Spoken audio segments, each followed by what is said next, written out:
Imagine being a leader when people are at their most vulnerable.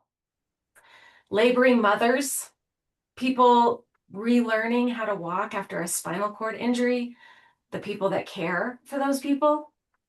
But doing that well, I think, is the most amazing form of leadership. And our guest today is a warrior for the vulnerable and sees it as a privilege to do what she does every day.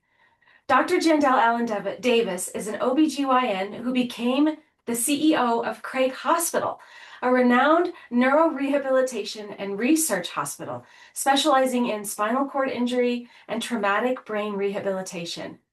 She has turned the corner many times in her career and now has the impressive role of leading this amazing organization as actually the third CEO. You are in for a treat today. Dr. Allen-Davis, welcome to How I Turned the Corner. Thank you. Thank you so much. That was nice to hear that way. We'll have fun in this conversation. Yes, we will. So we met in November after sharing the stage for a pretty neat award that our community both recognized us for. At the end, you gave an amazing speech, really about your view on leadership. And I know it's been a while and I didn't really prep you for this, but would you mind summarizing kind of what you talked about in that speech to our listeners? You know, it's funny. I was coming in the building even today, and you may remember after saying the thank yous and actually recognizing all of the other peers that I got to be recognized alongside. I told some stories of a couple or three things of what had happened that week in terms of just walking around this hospital and engaging with employees or with family members or of patients or with patients. And I had a really cool reflection walking back into the building. I'd gone over to get some lunch earlier today because I go in and I always greet the person at the front desk and I said, "Happy Friday and happy Easter weekend." Here we go. And went down and I saw one of the guys who are one of the folks who's working on this massive $250 million construction project, who remembered me because I'd introduced myself and we had a few words about going down to get food. And then I'm down there, I chatted with a few people, grabbed the food, was coming back up the stairs, and there was a father and a son, a patient who was coming down, and there's something called a I'll call it a stabilizing belt that they use just to give someone a little extra sort of comfort when you're walking and your gait's not all there. And as this father and son came down the stairs, I stood on the platform there, and this father goes, "This is one of your miracles from 2 years ago. And I bet you never thought that he'd be walking and talking." And I went, wow. And so as he came down to the stairs, this young man put his arms out and we just had this huge hug. And then I walked up the stairs, and at the top of the stairs was one of our docs. We had a moment where he put his hand on my shoulder and I grabbed his hand and said hello. And then I hugged one of our occupational therapists and then said hello to some other people. And as I walked back into this building, I thought, where else do you get, I mean, like we're this warm culture that not only sort of gives you a figurative embrace, but look at all the people that you literally touched as a CEO getting to walk back in to lunch. And I said, what other job do you have that the privilege and there's something sacred about it? And I just went, this is just remarkable what I get to do. So I know I told some stories like that. I acknowledged, as I recall, that this notion of most admired, hit me in some way that's kind of weird. It's because I don't consider myself up on a pedestal or anything like that. And it's really just about being with the people and just doing the work and getting a hug. Like I do, I do that every day, by the way. But in that moment, it hit me. Wow, this is a place, especially having just come from a board meeting for the hospital association with a number of other CEOs. Found myself wondering, I wonder how many of them get to walk the halls and be hugged by patient and staff, or just hug patients and staff. And and family members and just know it. So anyway, I can tell you with my experience that not many. They don't um, do that. They stay in their offices.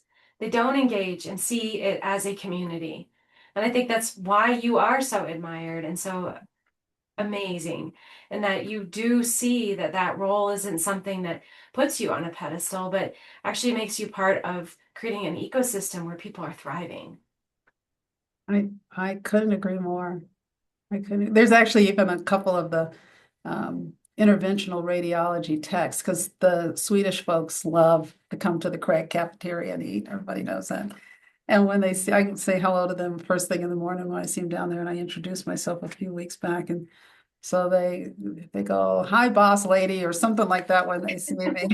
So yeah, I mean, it sure makes the days more fun, and the days go a heck of a lot faster. And it's this constant grounding, this constant reminder of why you do Yeah, what you do. It yeah. keeps you motivated and inspired. Keeps me motivated and inspired. Yeah. So why do you think that and I know you're not saying that this is your direct experience, but we can maybe just say that my experience working with other hospital administrators and people who are in a role similar to yours, they do not interact with their staff. They do not think of themselves as they've got usually really big egos. They're usually not very kind, been my experience. So why do you think that that is the way that they are versus how you are? Like, what makes you? Why do you think Well, you're that way? well, um, and I could probably see a few, and I know that you didn't, that's not it's a bit of a generalization, but there's Sure. absolutely some specificity to it, because I hear that comment all the time that I've never seen my boss, our CEO or our whoever. I think some of it is how they're raised, in terms of they're modeling what they've seen modeled. I think in our slash their defense, this is one crushingly busy desk and with lots of stuff to juggle. But I also think what makes it different for me is that I started my career as a physician. I started my career at the bedside, quote unquote, as we say, caring for women as an obstetrician gynecologist. And I am highly relational. And if all I got to do was sit here at this computer, I wouldn't last as long as I have. I mean, my first really, I'll call it first executive role from 2009 to 18 when I was at Kaiser Permanente. I was the vice president for government and external relations and eventually picked up our 100-person research unit. But so I had no contact with patients after having 25 years of contact with patients before. So it's been wonderful to be back in a clinical setting, even though I don't do the clinical side of things. It was a different kind of relating during those 9 years and really important.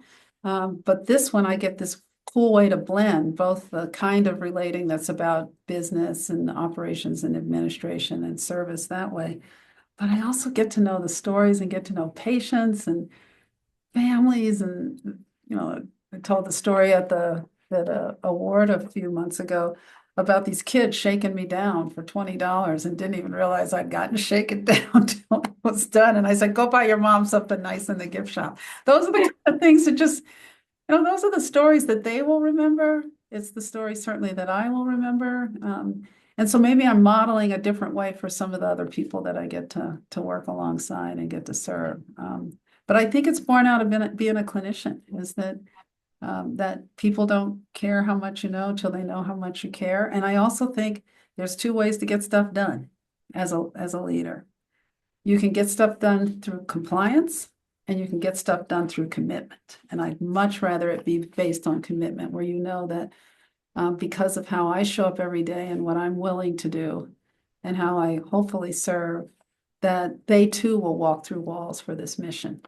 And that's about using influence to get things done, which is really getting people just as excited about what we get to do because of how I show up as I am every day. The same spring in my step, hopefully most days, except by Yeah. Friday afternoon. So Yeah, that's incredible. So tell me a little bit more then about what do you see your role as? So I mentioned in the intro that you're the third CEO of Craig Hospital. which I think would just be a really neat story to hear from you in terms of what was it like to kind of take over a culture that was pretty established, and what did you see your role as when you had to do that? Yeah. Well, the first segment of the Hippocratic Oath, which all physicians take when we graduate from medical school or recite when we're graduating, is to do no harm. And I have this strong belief that organizations are just as organic as humans. I mean, people talk about the soul of an organization, but there's some organicity to it in that they can die, they can grow things, they can get infected with toxins, Mm. and cultures can change overnight. And so through that lens of do no harm, it was first this idea of getting to know who this place was and what this place was, which wasn't tough because I'd had a tiny bit of a little bit of a insight into it when I came to interview here, because I did the first round interviews were off-site and then on-site. And you may have experienced this when you came over, Kendra. You can feel that there's something different about this place when you walk through the door. And I said, well, it's not pixie dust. I didn't sprinkle anything on you. It's how the lighting is. It's how, you're immediately immersed in who we serve, because there are persons walking with assistance or uh, persons who are wheelchair users. There's staff running around. So when you walk in, you're like immediately in it, and you see people smiling and people hugging, like I said a little bit earlier. So through the lens of do no harm, the most important thing to do is to really try to get a sense of what is the beat around here. But I also had a sense that this is going to be a place where I can bring my whole self to work. And that's not always the case. There's actually been organizational development folks who, I think it was Blocker, it may have been Peter Blocker, who said, people and he was a writer, I mean, a guy who was writing back in the 80s, he said, folks would roll down their car window to get some air for the 40% of themselves they left in their car as they drag the 60% into work. And I want to be in a place where I can totally be myself. And it didn't take me long to realize this was a place that wasn't very buttoned up. I call ourselves casual, not careless. It's a place that's joyful. It's a place where we seriously put patients in the middle of all we do. And I feel like my job is to make sure that circle includes the people who care for the people at the center, as well as the folks that obviously we care for. Um, and then at the same time, I'll never forget Mike Fordyce, who was the CEO before me, was here for 10 years, told me, we had this little like 3-month overlap when I remember one of the last questions I asked him at the end of his time is like, okay, what else do I need to know? He says, there's nothing else. Your job is to make a great place better. And he was right. There was nothing foundationally or fundamentally cracked or broken about Craig. I had been handed this gem, this jewel, and my job, my role was to make sure that we kept it that way, while also looking to say and keeping an eye. The cool thing about coming from outside of Craig, I wasn't an insider, coming from Kaiser Permanente, where I had a role that thrust me into the community at a time where the Affordable Care Act passed. And there's all sorts of changes in terms of healthcare and the expectations on the system.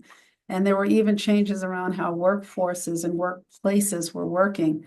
I remember I jokingly say now, what's a nice gynecologist like you doing in a place like this? And I said, that's that sort of existential question, like, why are you here? Uh-huh. And why did you say yes well, first, when the recruiter called me in 2018, I gave him names of a couple people and hung up the phone. And then a friend encouraged me. She texted me, and I say to this day, I swear that text was all in caps, and said, he wants to talk to you. And you're ready to do something more. You've got to try. And so I chose to talk with him, and he had me at culture. He talked about the culture here, and then I did go out to the Craig website and looked at some things and listened to a couple of videos and that kind of thing. I went, I think this is a place where I can be me in a much bigger way. And there's something really fun when the person you are at home or in the grocery store or in your car, or it can be the same person you bring to work, that you're integrated in a way that allows you to use, I think, all your gifts to do the work, to serve the mission. But the other thing I knew is that the world had changed outside of Craig, back to how do you make a great place better? The world had changed outside of Craig, and Craig had this beautiful castle wall around it, beautiful castle too, but a beautiful castle wall and a moat that had 12 feet of water. And my job was to gently and at the right pace and with the right words to let people know the castle wall is down and the moat is drained and they're coming for us. And so there will be a need for us to sort of change how we serve, how we lead, and never, ever, ever lose its soul. Lose the soul of Interesting. this place. So it's been an interesting 7 years. Yeah. Because it's about patience and it's about persistence, and sometimes it's about having to do, some hard things. So. Yeah. What were some of the changes can you share some of the changes that were made over the last 7 years? Oh, my goodness. Well, the first is we're building. I Right. Right. referenced the big expansion, so we're adding more beds because one of the things that has changed is that the demand for care from all over this country has only increased over time. So we have this wait list that's 50 people deep between spinal cord and brain injury. And you think about those are families and folks who are out there they've been accepted into the program. We're just waiting for a bed to open. So we knew, knew we needed to do that.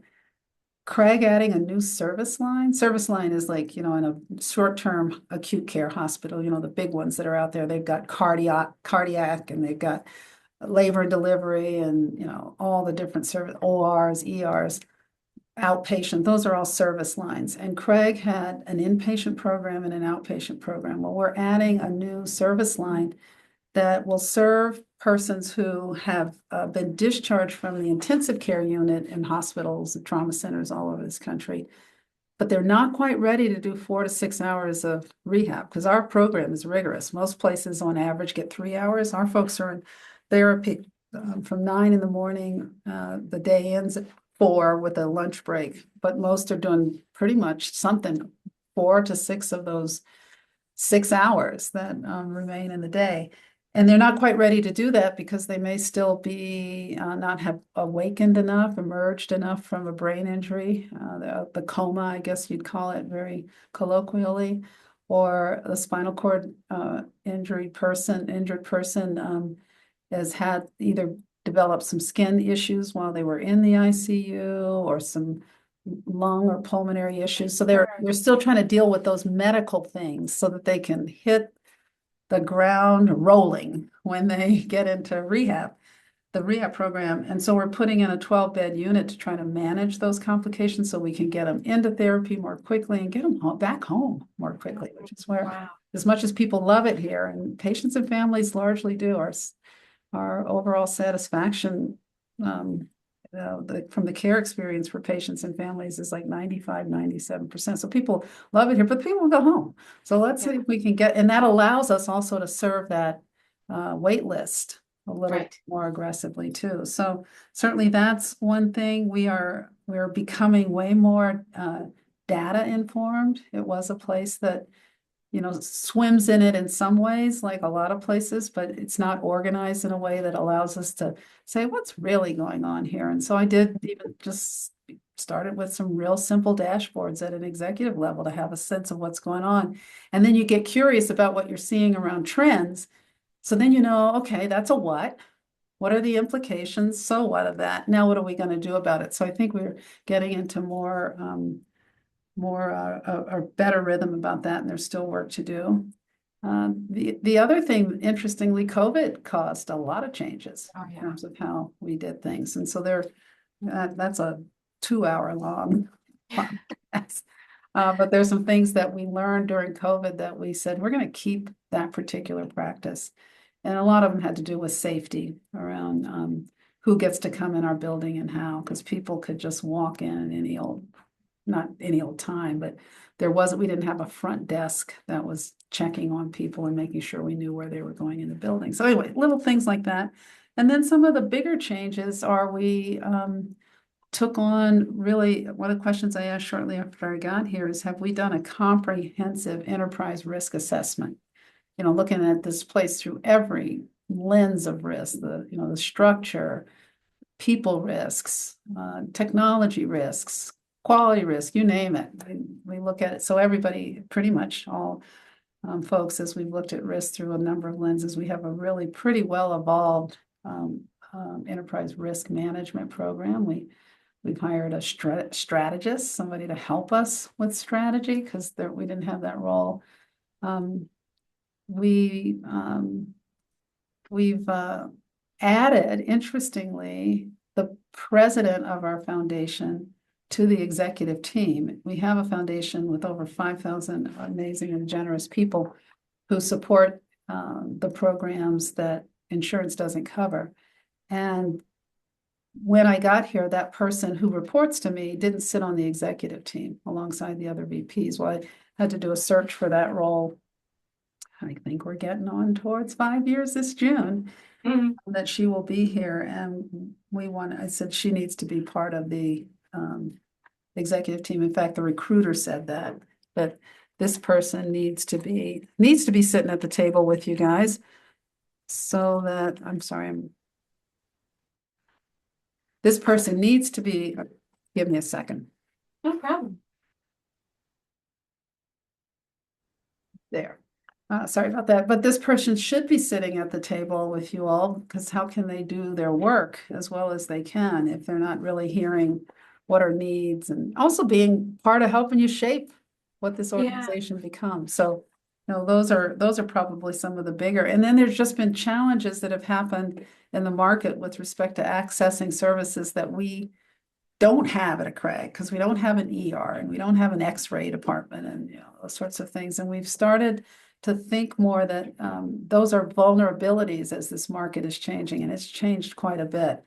And it can be challenging and increasingly expensive to access services, either literally the financial cost or the time cost to get services outside.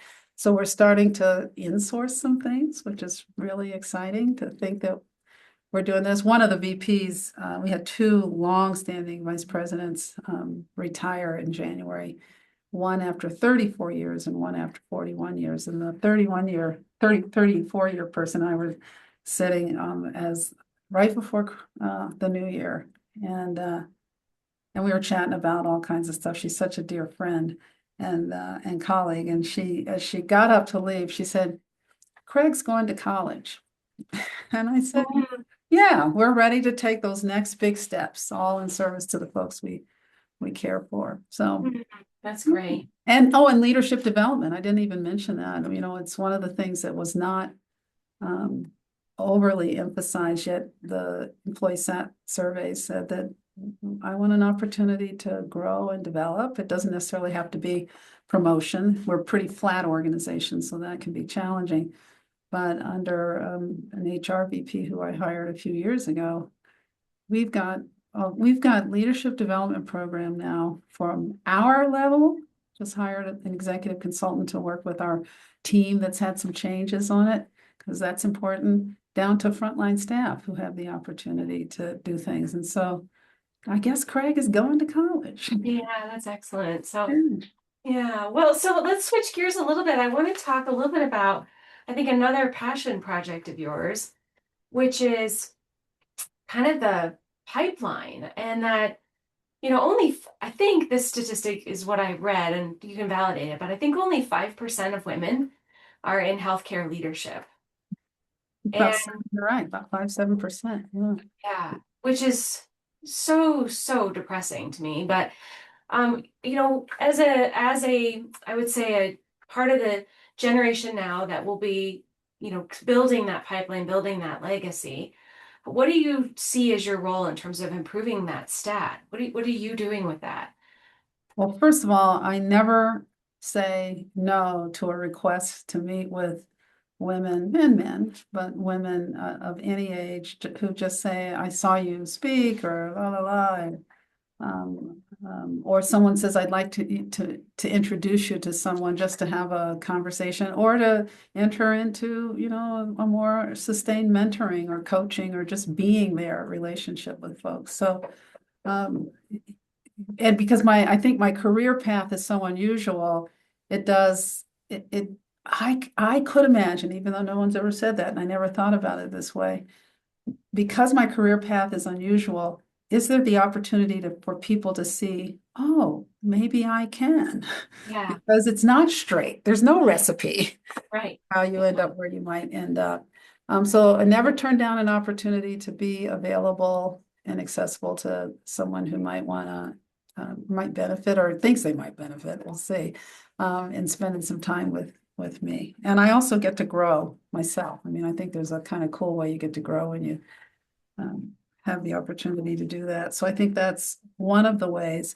The other one that's really this is I'm going to be super vulnerable here and share for this audience, although that maybe you'll figure it out. I don't know how these things are broadcasted, but I'm an African American woman, right? And there are times where I think, what are you doing enough? Are you in enough rooms in your own community to make a difference? But what I think I've figured out over time is that there is not one room. There are many rooms and there are many roles that need to be played. And it is important as a Black woman, physician, CEO, by the way, try to find the percent of those that exist in the United States. Because I did try to look and it's 0.00 some percent. There are so Yeah. few of us in these roles. It's important to be in that room, if only to model that it's possible to those who don't look like me. And it's for sure important to be in those rooms for those who do look like me, to see that it is possible and tell the story that I didn't come from money. Middle class Black family, but we don't, we first generation college. So, that kind of thing. So I think that's another piece of it.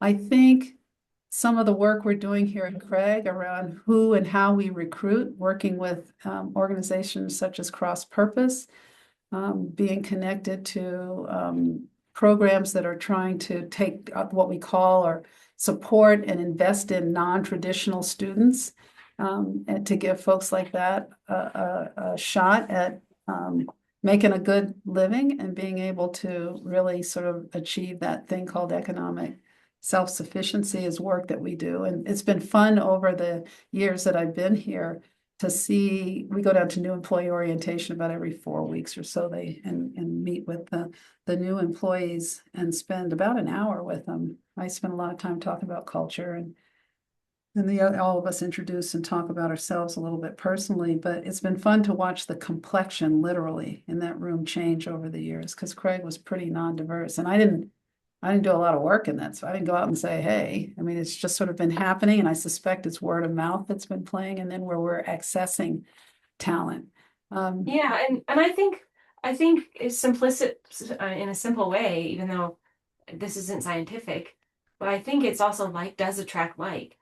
mm, And I think it's really powerful. Like what you said a minute ago, when you're in those rooms, people are like, oh, I can do that. Or I will be seen in a new way because she's there. Or I have maybe going to have a higher possibility of getting this job because she's there. And so I think there's a lot of validity to you saying that you need to be in the rooms. yes. And I think it's the only way we can change the room too. I do That too. that I've said that to more young folks who of any persuasion who have this sort of sense that maybe I'm conservative. I not necessarily politically, but I dress a certain way that sort of is about executive presence. You may not like it, but it's how the room works. And you've got to be able to read the room and have the cultural versatility to be able to fit in the room. And it's only then that you can change the room. You can relax the room. You can be casual, but never careless. You can any of the other sorts of both literal, visual, or visible, I should say, ways that we behave or look in a room.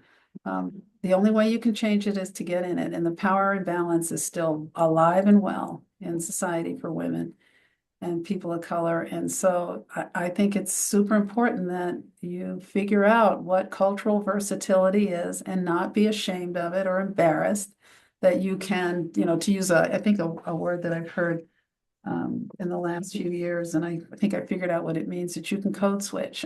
And because it's really important to be able to do it. It means, and that I actually learned taking care of patients too, because not all patients are the same and what they need is different. And so it's just another one of those transferable skills that I think has been important in terms of role modeling what we want to see in the world. Which leads me to my kind of final discussion point I want to bring up with you, which is I think a way that you code switch and experience the world in a way that a lot of people don't see is also through the lens of disability and Mhm. accessibility.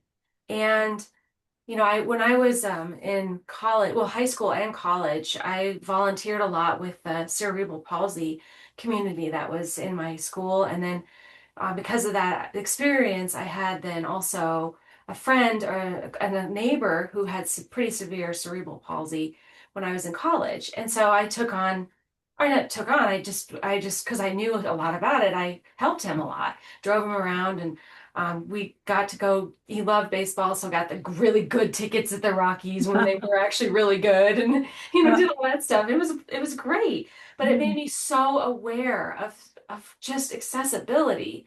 And like when someone would pull into a parking spot and not be aware of that, a handicapped truck or van needs that extra space because they've got to get the ramp down. And oh, it just used to make me so crazy with upset. But I mean, now you have this other lens with Craig Yeah, Hospital yeah. of really understanding accessibility. I'm just curious, do you have anything to say about that? Because I feel like you are already so wired with so much empathy, but that is just a whole nother thing I think all of us can do better with. It's absolutely true, and I'll sort of answer the question or respond with a story. So, I would get from time to time calls from recruiters in that 9 years that I was at Kaiser in a Kaiser Permanente in an administrative role, and two things. It was either no, I'm not ready, or I don't want that job, I'm not interested in it, or I can't do that job, or I don't think I have enough skills yet, because those are all the tapes that we play in our head, especially as women. But this one caught me, as I said, because of culture. When he said culture, and I went out and looked at some things, and it was a Sunday afternoon, the week before I had to do the first round interview for this role back in the summer of 18. And I said, you got to go in here and tell these people why you want this job. Like, what are you going to say? And so I just sort of started talking to myself as I'm folding clothes. And I said, the people with these injuries are people who woke up with one reality and went to bed with a different one. Yeah. And the minute that happens, they're marginalized. And I want to say, welcome to the club of the marginalized. And in that moment, two things happened. First, I did this really quick self-reflection that, yeah, you're not comfortable around people who are wheelchair users. It just sort of dawned on me. And then I went, shame on you. I mean, I really did. I had this sort of sense of, wow. And then the next one was, they're marginalized, and it got my social justice hackles up. I got pissed thinking about that. There's something about these injuries, and add, then there's this whole concept of intersectionality. Take an injury and make the person who has that brain injury or that spinal cord injury Black or Hispanic, you name the racial or ethnic minority, or LGBTQ, or super poor, or you name whatever it may be, living in poverty. And those intersectionalities on top of these injuries just intensify the marginalization. And I realized I want to fight for these folks. I said, I'm a warrior. I consider myself a warrior for the vulnerable, and there's work we can do. And so back to that question of what does Jandel bring to a place like this? I said, your job is to bring the outside in. But in some ways, it's also to take this inside, this story of what happens when people who were able-bodied one day and differently abled, not disabled, differently abled the next, and still view the work through the lens of we cannot waste potential. We can't waste potential. There's not, frankly, it's only gotten worse over time because there's fewer humans on Earth. We're soon getting to the place where we're going to be in natural decline because the birth rate is falling so rapidly. We can't afford to waste potential, and we do it because we're biased, and we're wired for bias as human beings, but we need to wake up and recognize that that person, and it's been the coolest thing about working here for me. It really is that the fascinating thing is these injuries are equalizers because they strip away. It doesn't matter. I mean, it could happen to any one of us at any time. It doesn't matter how much money you have in terms of how your body has responded. You have the means to create a lot more accommodative sort of structures around yourself if you have money than if you don't. But that doesn't change how society sees you. And what I have learned being here, first of all, I've learned how beautiful humans are. And, they're the vulnerability that it takes to live alongside one of these injuries when I know in the hearts of the people we serve, they want nothing more than to be seen the way they were seen before this injury. And we get to do that here. We do that here. It didn't take long before I no longer saw wheelchairs. I mean, you see them, obviously, literally, but I just see people who use wheelchairs, and they want to see me as leader. Like this father I told you about earlier, he seemed to know that I was he actually said to his son, "She runs the place." And I said back to him, I said, "Actually, the place runs me," but that's not here nor there.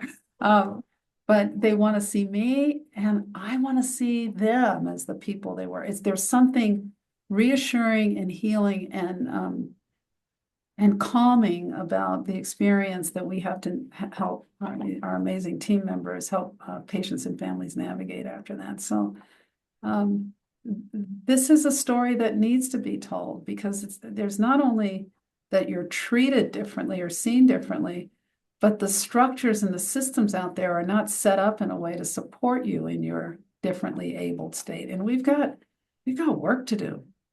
And the beauty of doing a lot of that work on behalf of the disability community, because we're going to step into this space. I'm pretty certain that's why God put me here, quite honestly. We're stepping into this space more fully as Craig Hospital, hopefully alongside a lot of other partners that do rehab across the country, but also community-based organizations, hopefully, governments, local, state, federal, to create a different reality for folks, because this could happen, as I said, to any one of us. And if this happened to me tomorrow or even today, I mean, I've thought about it. I'd say, well, if you could, wouldn't you want to come back and be able to work at Craig's? Like, heck yeah. I mean, if my mind can still do it, for sure. But even if I can't do that, I still want the opportunity to live into, most fully my potential and my being. So. Well, I think that is an ideal spot to close our amazing interview, Jandel. Thank you so much. This was just amazing. My heart is full. So Thank you. Thank you for the opportunity to do this. If I can just talk about, any one of these things, whether it's what servant leadership looks like, how work could be a heck of a lot more fun if we just let our hair down and take our suit jackets off, take our stockings off if we're women, how we can get more women and people who are just dying to do more and be more into spaces like this and others, or continue to fight for those who are voiceless and nameless and faceless. What a wonderful world it would be. count me in. Yeah. Well, thank you. Thank Thank you. It meant so you. much that you let me do this.